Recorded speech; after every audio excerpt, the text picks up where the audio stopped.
Ben Slater joins us now. He is also the chairman of the Nomad Concepts Group, and he is with us now from Doha. Ben, great to have you on the programme this morning. Just wondering how you're feeling to be out of Afghanistan. Good morning. Yes, obviously it's nice to obviously be out and obviously in Qatar and safe and well. How were you treated by the Taliban? Clearly, there was considerable concern about risks to your own personal safety. I'm just wondering how you found the past few weeks. Okay, I mean, obviously, as you're probably aware, I've been with them for, well, as of yesterday, approximately 5 weeks.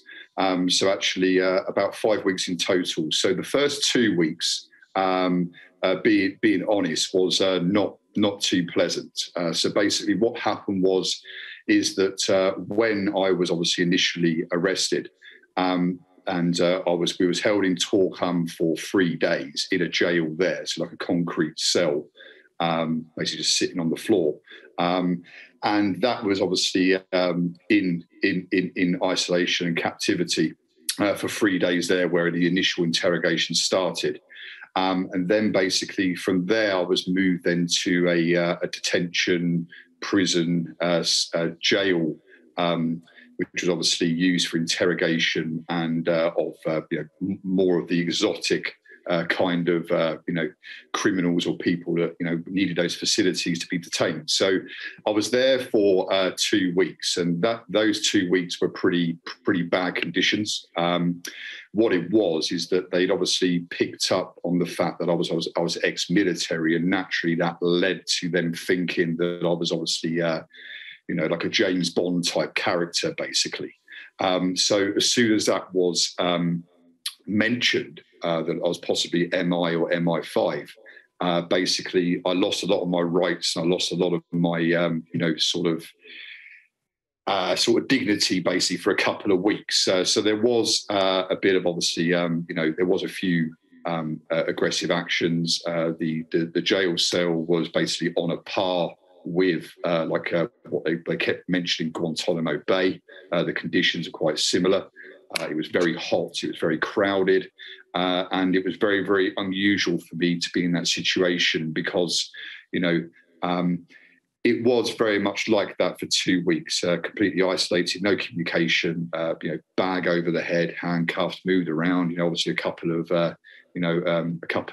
let's just say, beatings. Let's just be honest, okay, everyone's aware of it, so I might as well just say it. And then, of course, then there was the interview phases and getting moved around. And obviously, it was unusual for me because obviously the situation was, at that point for me, pretty dire, because obviously I knew that this wasn't good, and there was no way I could get any communication out. I was in the same jail as basically, unfortunately there was IS in there, there was Daesh in there, there was obviously some pretty nasty criminals in there that obviously the Taliban were also processing. So for me, it was a really unusual environment to be in. Then after the 2 weeks of that, basically the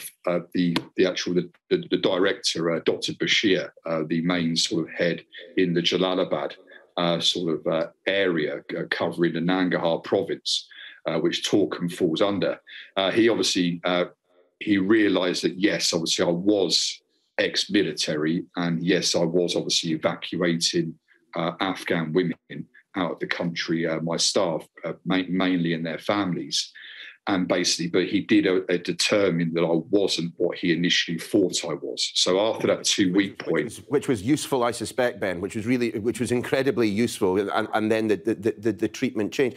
I have to ask though, you came out of Afghanistan, I think, on the same plane that Sir Simon Gass was on, the UK's High Representative to Afghanistan. I mean, were they there to negotiate your release, or had that already been secured, agreed, before they spoke to the Taliban leadership? Okay, I mean, look, I'd like to say, obviously, that the Home Office and the FCDO and obviously the UK government and the agencies involved, it's been absolutely fantastic. I mean, obviously, now I'm getting aware of what was actually done. So basically, in regards to Simon Gass and the Deputy Ambassador, or the Ambassador now in exile were basically there, obviously having meetings about the delegation come in regarding the humanitarian issues and maybe how there could be possible engagement in the future to help the Afghan people. Okay, and basically, I think obviously they took the opportunity because I was there. Obviously, when they come in, I think I was not used, I would say I was like a Trojan horse to maybe start that dialogue and to say like, oh, can you also release Benjamin? So that was why it was all very quick for me, because not only was the British ambassador has done a fantastic job in Qatar, Doha, and obviously Simon Bass and the deputy ambassador in exile for Afghanistan, and the Home Office, also the British High Commissioner and the consulate team had put a very creative plan in place to get me to Islamabad as well. So there was basically 2 embassies and the Home Office, and everyone was working as a collective. And I must admit, when I arrived, I was very surprised. I was very rushed. I didn't know what was happening. I didn't even know where I was going at that point.